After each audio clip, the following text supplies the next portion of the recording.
So hello बालकों, शुरुआत करते हैं एक नया चैप्टर मैग्नेटिक फील्ड या मूविंग चार्ज मैग्नेटिज्म या मैग्नेटिक इफेक्ट से।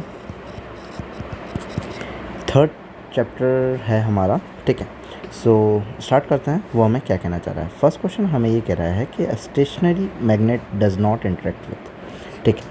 मानते हैं कि एक मैग्नेट जो है वो हमारे पास में यहाँ रखी हुई है।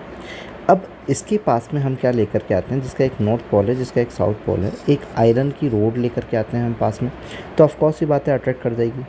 एक मूविंग मैग्नेट लेकर आते हैं, अगर मूविंग मैग्नेट लेकर आयरन की रोड लेकर आए तो भी अट्रैक्ट कर जाएगी, मूविंग मैग्नेट लेकर आए तो भी अट्रैक्ट कर जाएगी। मूविंग चार्ज है। अब जब कोई चार्ज मूव करता है, तो वो क्या प्रोड्यूस करता है, इलेक्ट्रिक फील्ड को प्रोड्यूस करता है। और इलेक्ट्रिक फील्ड की वजह से यहाँ पे क्या करेगा, मैग्नेटिक इलेक्ट्रिक फील्ड अगर कहीं है तो वहाँ पे क्या होगा, आसपास में सर्कल हाथ की तरह क्या हो जाएगा, करंट जो होगा वो फ्लो, मैग्नेटिक फील्ड लाइंस बनेगी तो ये आपस में अट्रैक्ट कर जाएंगे। Fourth, stationary charges. Stationary charge, Q charge अगर पड़ा हुआ है तो पड़ा हुआ चार्ज ना ही कोई इलेक्ट्रिक फील्ड जनरेट नहीं करता। सो अगर वो इलेक्ट्रिक फील्ड पड़ा हुआ चार्ज इलेक्ट्रिक फील्ड को जनरेट करेगा बट मैग्नेटिक फील्ड को जनरेट नहीं करेगा। अगर कोई चार्ज है जैसे कि पॉजिटिव चार्ज है तो ये अपने से फील्ड लाइंस जो बनाएगा वो कहाँ बनाएगा, दूर की साइड में बनाएगा, बट यहाँ पे ये कोई मैग्नेटिक इफेक्ट को प्रोड्यूस नहीं करेगा। सो हमारा फोर्थ ऑप्शन हो जाएगा कि stationary magnet does not interact with, तो किसके साथ में इंटरेक्ट नहीं कर पाएगी, वो इंटरेक्ट नहीं कर पाएगी हमारे स्टेशनरी चार्ज के साथ में, तो ऑप्शन नंबर फोर्थ हो जाएगा ना। क्वेश्चन नंबर सेकंड की तरफ अगर चलें तो क्वेश्चन नंबर सेकंड हमें क्या कह रहा है। So following is the square shape loop whose one arm BC produce a magnetic field B at the center of the coil. The resultant magnetic field due to all arms will be, मतलब कि BC वाली arm की वजह से B magnetic field produce हो रहा है। ध्यान से देखना।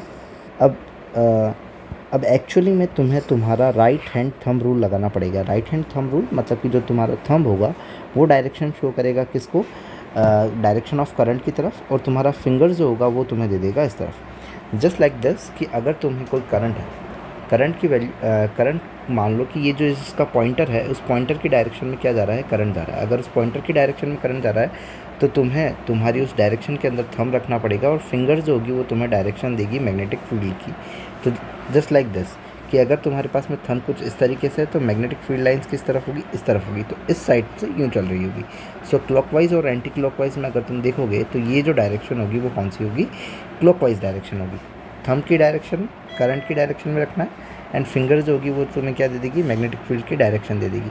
अगर इस तरफ जाओगे तो मैग्नेटिक फील्ड इस तरफ दे देगी, इस तरफ जाओगे तो मैग्नेटिक फील्ड इस तरफ, और ये ऐसे इस तरीके से चलता रहेगा, ठीक है। सो उससे इमेजिन करना ना।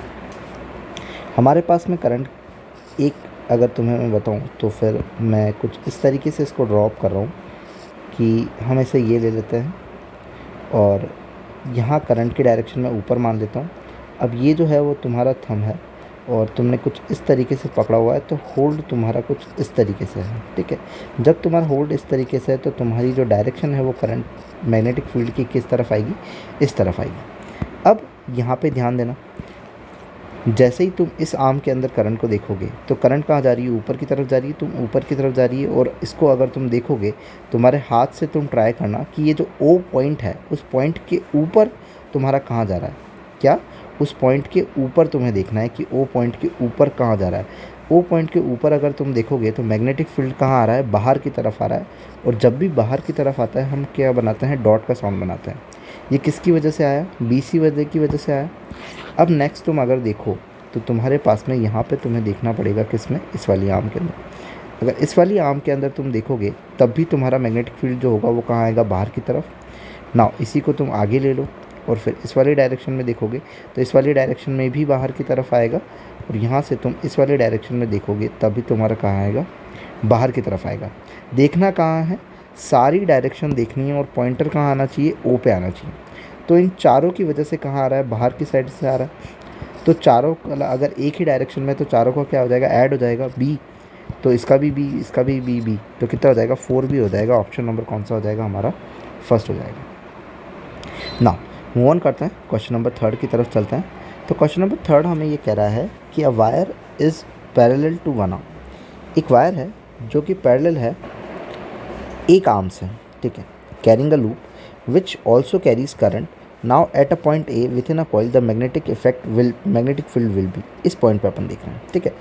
अब अगर तुम्हारे हाथ को तुम लेकर के जाओ और इस डायरेक्शन में देखो, सो हमें सबसे पहले तो यहाँ देखना है, तो लूप की वजह से देखोगे, लूप की वजह से देखोगे तो यहाँ रखोगे, करंट की डायरेक्शन ऊपर है, करंट की डायरेक्शन ऊपर है, तो यहाँ तुम्हें कहाँ देखना है, इस पॉइंट के अंदर देखना है। तो जैसे ही ये अगर देखो इस वाले डायरेक्शन में है, तो ये जो तुम्हारा एरो है वो ऊपर से कहाँ जा रहा है, अंदर की तरफ जा रहा है। अगर तुम इसमें देखोगे, लूप की डायरेक्शन में तुम्हें फिंगर रखना है, और जो तुम्हारा थंब रखना है, और जो फिंगर्स है वो डायरेक्शन दे देगी। उनकी डायरेक्शन को कहाँ लेके जाना है, उसकी डायरेक्शन को लेकर के जाना है ए तक में। तो ये कहाँ जा रही है, अंदर की तरफ जा रही है, इसीलिए क्रॉस कर देंगे।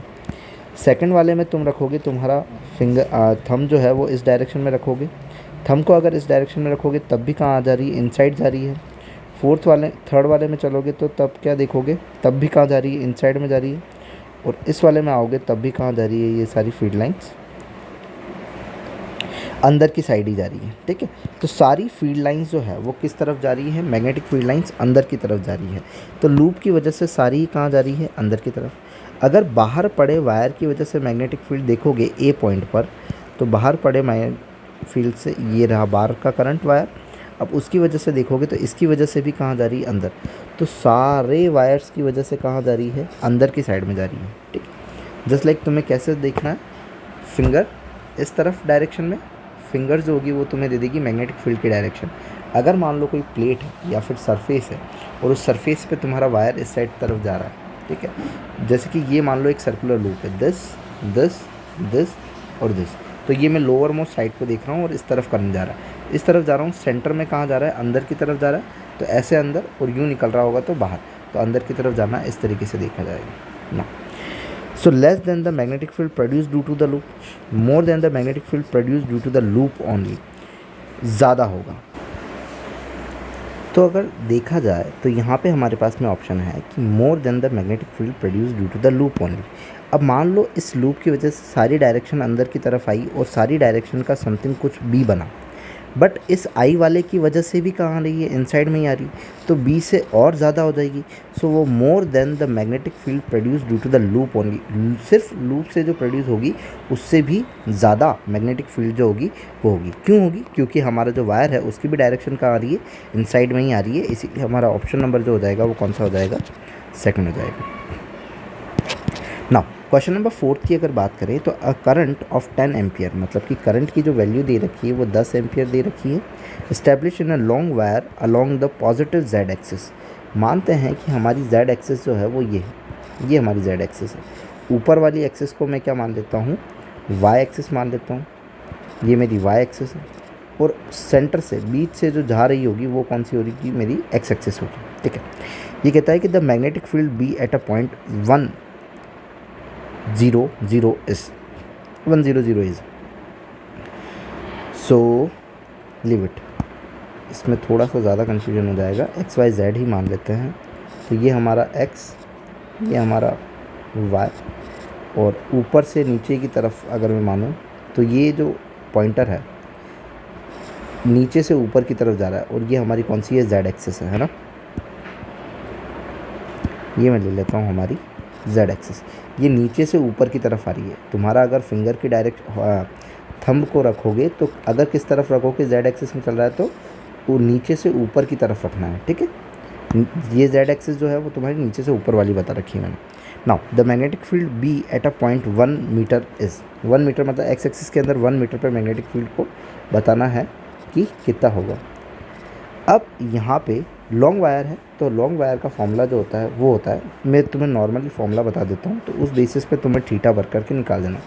B equals to mu naught I by 4 pi D sine theta 1 plus sine theta 2, ये हमारा फॉर्मूला हो जाएगा। अगर मान लो इन्फिनिट लेंथ का वायर है या फिर एक फाइनाइट लेंथ के वायर की बता देता हूँ, ये तो फाइनाइट लेंथ का वायर है, ठीक है।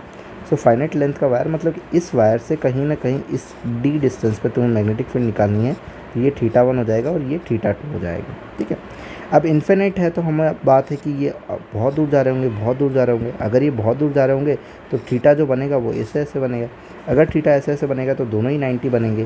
So mu note I by 4 pi D, और 90 होगा तो साइन 90 की वैल्यू क्या हो जाएगी 1, और यहाँ हो जाएगी 1, ये कितना हो जाएगा 2, ये कैंसिल आउट हो जाएगा 2। सो mu naught I by 2 pi D, ये जो हो जाएगा वो इन्फिनिट लेंथ का हमारा फॉर्मूला हो जाएगा।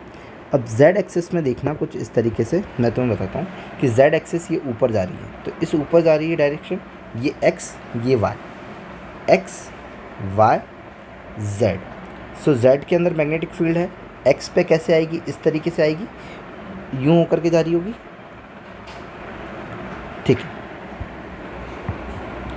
सो इस पॉइंट की वजह से हमारा कहाँ जा रहा है, पॉजिटिव y की तरफ जा रहा है, क्योंकि z ये रहा ऊपर, पॉइंट यहाँ है 1 मीटर दूर पे, तो अगर यहाँ पे देखोगे तो कहाँ जाएगा, पॉजिटिव y की तरफ जाएगा।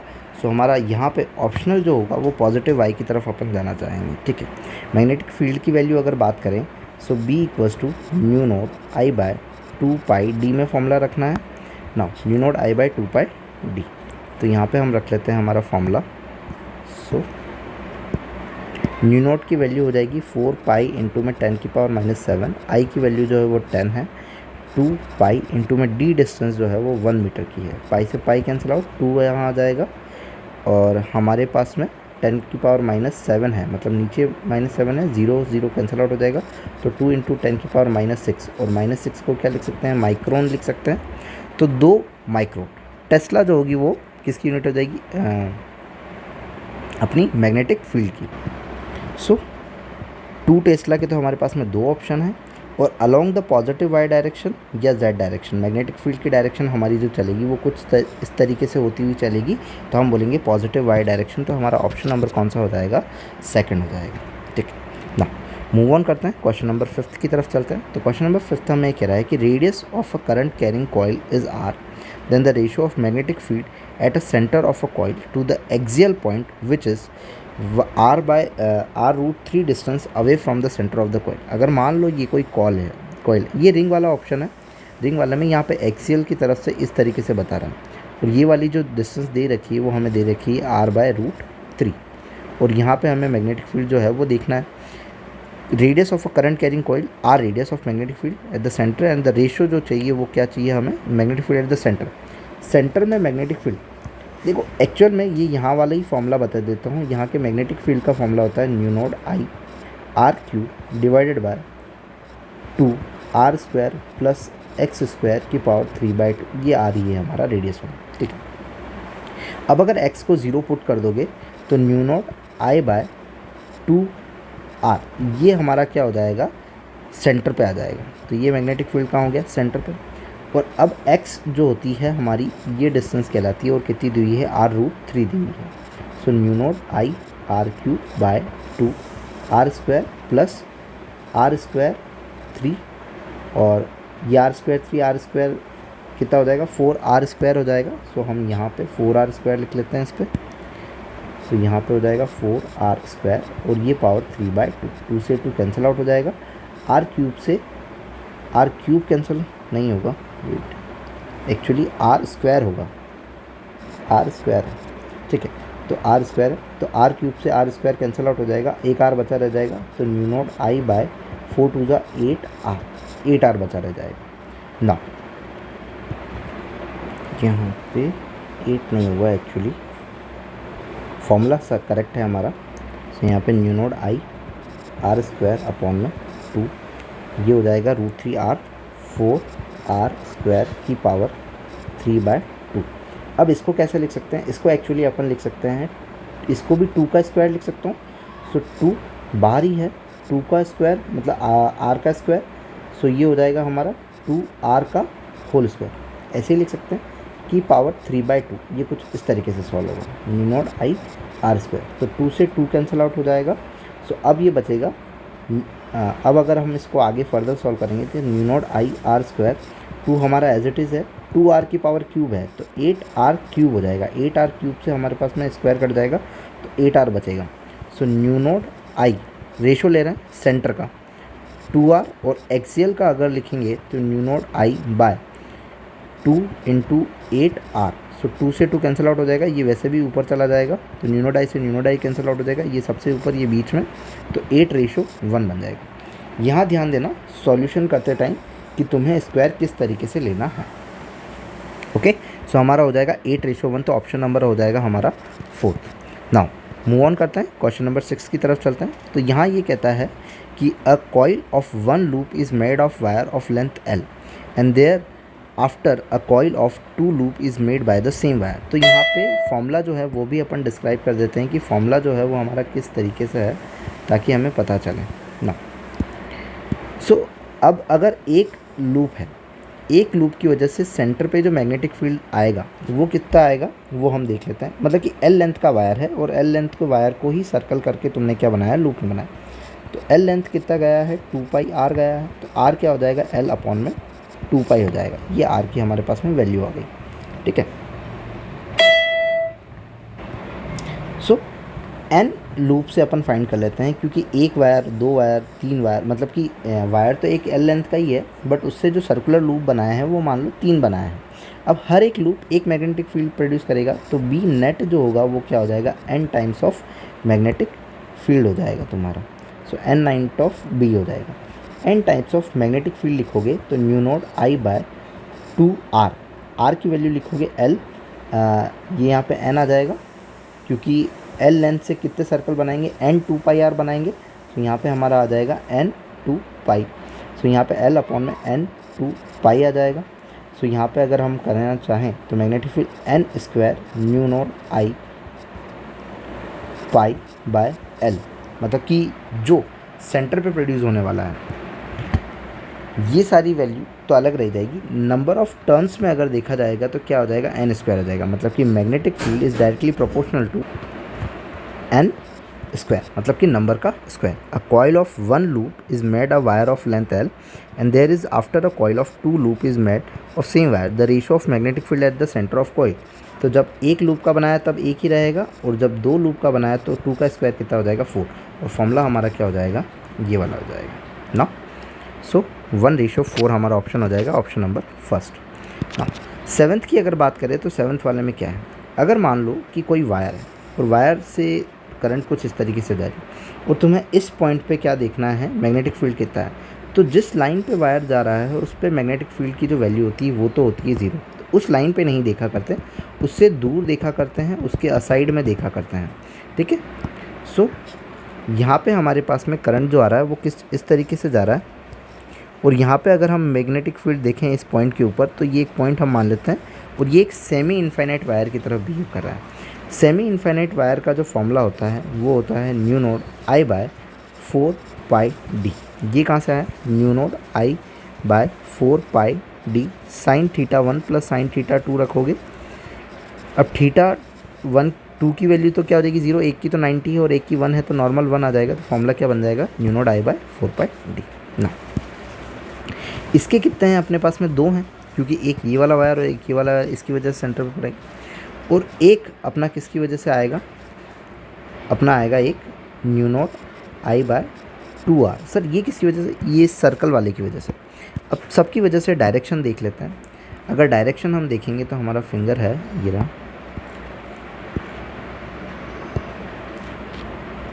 अगर इसको मैं लेकर के चलूँ और इस तरीके से तुम्हारा थंब जो है वो रखो, तो सर्कल में कहाँ आ रहा है, आउटसाइड पे आ रहा है। तो सेंटर में कहाँ आ रहा है, ये आउटसाइड में, तो हम यहाँ डॉट बना देंगे इस वायर की वजह से। तो एज सेम एज इट कि भाई आगे वाला वायर जो है ये भी किस पे क्या आएगा, डॉट ही आएगा। तो ये जो दोनों जो होंगे वो क्या हो जाएंगे, ऐड हो जाएंगे। अब सर्कल की वजह से बात करें कि सर्कल की वजह से कैसा रहेगा, तो हमें करंट की डायरेक्शन में क्या रखना है, थंब को रखना है। करंट की डायरेक्शन मान लो इस तरफ है, तो अब कहाँ जाएगा, ये इनसाइड में आ रहा है। तो जो सर्कल की वजह से आ रहा है वो कहाँ आ रहा है, इनसाइड की तरफ आ रहा है। तो हम यहाँ पे क्रॉस बना देंगे। ये हमारे पास में चीज़ें हो गई किस तरीके से कि इसको असाइड कर देते हैं। दोनों वायर की वजह से कहाँ आ रहा है, डॉट, और सर्कल की वजह से आ रहा है क्रॉस। तो जिसका ज़्यादा है उसको रख लेते हैं। तो यहाँ पे हम कैंसिल आउट करेंगे तो कितना आ जाएगा 2। तो new naught I bye 2πd। ये तो क्या है, दोनों वायर की वजह से, और ये किसकी वजह से, ये हमारे सर्कल की वजह से। दोनों में से ज़्यादा कौन है, बट नीचे डिनोमिनेटर में वैल्यू कम जो है सर्कल वाले की, इसीलिए सर्कल वाला जो ये इसकी वैल्यू जो है वो एक्चुअली ज़्यादा है सर्कल वाले की। तो अगर सर्कल वाले की वैल्यू ज़्यादा है दैट मीन्स ये होगा कि हमारा जो होगा वो x वाला होगा। सो हम फॉर्मूले में किस पे जाएंगे, x वाले के ऊपर जाएंगे। No done. So mu naught I by 2r minus करना होगा क्योंकि दोनों अपोजिट डायरेक्शन में है, mu naught I by 2 pi D. अब डी क्या है, डी तो अपना आर ही है, R distance. So mu naught I by 2r दोनों साइड से कॉमन ले लेंगे तो 1 माइनस 1 अपॉन पाई बच जाएगा। तो 1 माइनस 1 अपॉन पाई, तो अपना ऑप्शन नंबर कौन सा हो जाएगा, थर्ड हो जाएगा। सिंपली डायरेक्शन देख करके हमें सिर्फ एडिशन करना है ना। क्वेश्चन नंबर 8 की बात करें तो क्वेश्चन नंबर 8 हमें ये कह रहा है कि a vector form of bio-Savart's law of current carrying element is. Vector law अगर बायो-सावर्ट्स लॉ की बात करें तो कैप है, कैप के साथ में क्या होना चाहिए, आर स्क्वायर आना चाहिए, और वेक्टर के साथ में क्या आना चाहिए। सो अगर वेक्टर है, अगर आर वेक्टर है तो हमारा आर क्यूब होना चाहिए, और अगर आर कैप है तो हमारा आर स्क्वायर होना चाहिए। तो आर कैप है, आर क्यूब कैंसिल आउट हो जाएगा। आर वेक्टर है बट आर स्क्वायर है तो ये हमारा कैंसिल आउट हो जाएगा। आर कैप है और आर स्क्वायर है तो हमारा ऑप्शन नंबर कौन सा हो जाएगा, सेकंड हो जाएगा ना। क्वेश्चन नंबर 9 की बात करें, क्वेश्चन नंबर 9 हमें कह रहा है कि A and B and 2 concentric circle of loop carrying current I1 I2, the ratio of their radius is 1:2, मतलब कि R1 अपॉन R2 की जो वैल्यू है वो 1/2 है। The ratio of flux density at the centre O due to A and B is. So यहाँ जो flux density है वो हमारा क्या है, मैग्नेटिक फील्ड को ही शो कर रहा है, B1/B2, वो कितना है 1/3, क्योंकि यहाँ पे जो लिंक्ड होगा फ्लक्स वो हमारा क्या होगा, मैग्नेटिक फील्ड की होगा। अब मैग्नेटिक फील्ड की अगर हम बात करें तो हमारे पास में फिर से हमारे सर्कल को लेकर के आ जाते हैं, तो थंब को इस डायरेक्शन में ही रखना है। देखो थंब कहाँ है हमारे, अगर इस फर्स्ट वाले लूप में जाएँ तो यहाँ से ऐसे ही जा रहा होगा, अगर इस तरफ जा रहा है तो ओ की तरफ हमें देखना है, राइट हैंड थंब रूल लगाना है, और ओ पे जो आएगा वो डायरेक्शन कहाँ आ रही है, बाहर की साइड में आ रही है, इसीलिए डॉट बना दिया। अब आउटर लूप की वजह से बात करें, आउटर लूप की वजह से ये जो डायरेक्शन होगी वो कहाँ होगी, इस तरफ होगी। अगर इस तरफ डायरेक्शन है तो डायरेक्शन इस तरफ रखनी है करंट की, और हमें यहाँ देखना है तो ये किस तरफ जा रहा है, अंदर की साइड में जा रहा है, दैट इज़ क्रॉस। सो बाहर वाले लूप की वजह से क्या हो जाएगा, क्रॉस, अंदर वाले लूप की वजह से क्या हो जाएगा, बाहर की साइड में ना। दोनों की वजह से फॉर्मूला तो mu naught I by 2r ही बनेगा, B1/B2 new naught I by 2r, ठीक है। अब R1 है तो R1 है, I2 है तो R2 है, तो B1/B2 is equal to I1 R2 upon में I2 R1, ये हमारे पास में हो जाएगा। B1 अपॉन ये न्यू नोट तो वैसे भी कैंसिल आउट हो जाएंगे। B1/B2 की बात करें तो ये कितना दे रखा है 1/3। I1/I2 अपन को फाइंड करना है, R1 को हम ऊपर भेज देंगे तो R1 कितना हो जाएगा 1, और 2 आ जाएगा हमारे पास में नीचे, तो ये जो वैल्यू आ जाएगी वो क्या आ जाएगी 1/6। तो ये किसके बराबर है, I1/I2 के। सो 1/6 ऑप्शन नंबर हो जाएगा हमारा 4। मूव करता है नेक्स्ट क्वेश्चन देखते हैं। क्वेश्चन नंबर 10 जो है वो हमें क्या कह रहा है कि for a given current distribution of magnetic field eight point P point पे देखना है। अब देख लो भैया, करंट दोनों का फॉर्मूला तो सेम ही बनेगा, इन्फिनिटी लेंथ है तो mu naught I by 2 pi R, ये हमारा फॉर्मूला है, और आर जो है वो डिस्टेंस है। ध्यान रखो जो वैल्यू करंट की ज़्यादा है वो ज़्यादा होगा, तो भाई इसकी वजह से ज़्यादा आएगा। अब इसकी वजह से क्या, इसे मिला क्या, इसे मिला ये हमें कि अगर हम हमारे लूप को लेकर के आएँ और डायरेक्शन यहाँ पर देखें तो यहाँ से अगर थंब को डायरेक्शन करंट में देखोगे और P पॉइंट पे देखोगे, कहाँ देखना है, तुम्हारी फिंगर्स कहाँ जानी चाहिए, P पॉइंट पे जानी है। तो यहाँ क्या आ रहा है, क्रॉस आ रहा है, मतलब कि फर्स्ट वाले की वजह से क्या आ रहा है क्रॉस, और सेकंड वाले की वजह से क्या आ रहा है डॉट, और ये हमारा ज़्यादा होगा, इसीलिए ऑप्शन तो क्या बनेगा, क्रॉस वाला ही बनेगा। तो हमारा ये वाला ऑप्शन आउट हो गया ना। अब हम देख लेते हैं कि इसका फॉर्मूला क्या है। अगर P पॉइंट पे फर्स्ट वाले की वजह से निकालेंगे तो दोनों देखो, इसकी वजह से ज़्यादा है और इसकी वजह से कम है, तो सेपरेट ही होगा, क्योंकि एक तरफ क्रॉस बन रहा है एक तरफ डॉट बन रहा है, तो माइनस ही करना है। सो न्यू नॉट आई की वैल्यू जो रखेंगे वो क्या रखेंगे 5 अपॉन में 2 पाई, और आर जो है वो हमारा कितना है 2.5 माइनस न्यू नॉट आई मतलब 2.5 को क्या लिख सकता हूँ मैं 5/2 पाई, और डिस्टेंस जो हो जाएगी वो क्या हो जाएगी 2.5 हो जाएगी। अब हमारे पास में क्या बचा, न्यू नॉट कॉमन निकाल लो, 5 भी कॉमन आ जाएगा, 2 पाई भी कॉमन आ जाएगा, और 1.5 ये क्या होगा। अच्छा पहले से 2 और है, ये तो 2.5 जो करंट थी उसको अपन ने 5/2 लिखा है, सो यहाँ पे हमारे पास में हो जाएगा। सो 2.5 अगर हम ये सब कॉमन में ले लें तो 1 - 1/2 बच जाएगा, और एक में से अगर आधा चला जाए तो क्या बच जाएगा, आधा। दैट मीन्स कि हम यहाँ पे 2 लिख सकते हैं, तो यहाँ पे मैं अलग से इंटू में 1/2 लिख देता हूँ। पॉइंट हटाया, 0 लगाया, 2 ज़ा 2 से 2 गया, तो म्यू नॉट बाय 2 पाई अपने पास में ऑप्शन आया, और ये ज़्यादा था इसलिए क्रॉस रहेगा, तो ऑप्शन नंबर कौन सा हो जाएगा हमारा, थर्ड हो जाएगा। सो ऐसा इसमें टाइम इसीलिए लगा क्योंकि डायरेक्शन जो है करंट की वो देखनी होती है, और फिंगर से हमें क्या देखना पड़ता है, मैग्नेटिक फील्ड, इस वजह से टाइम लगा। बाकी ऐसा कोई टाइम नहीं है। क्वेश्चन जो हैं वो छोटे छोटे हैं, डायरेक्शन का पता रखो और फिर उससे काम हो जाएगा। So here is the 10 questions of magnetic. If you like then please subscribe. Thank you.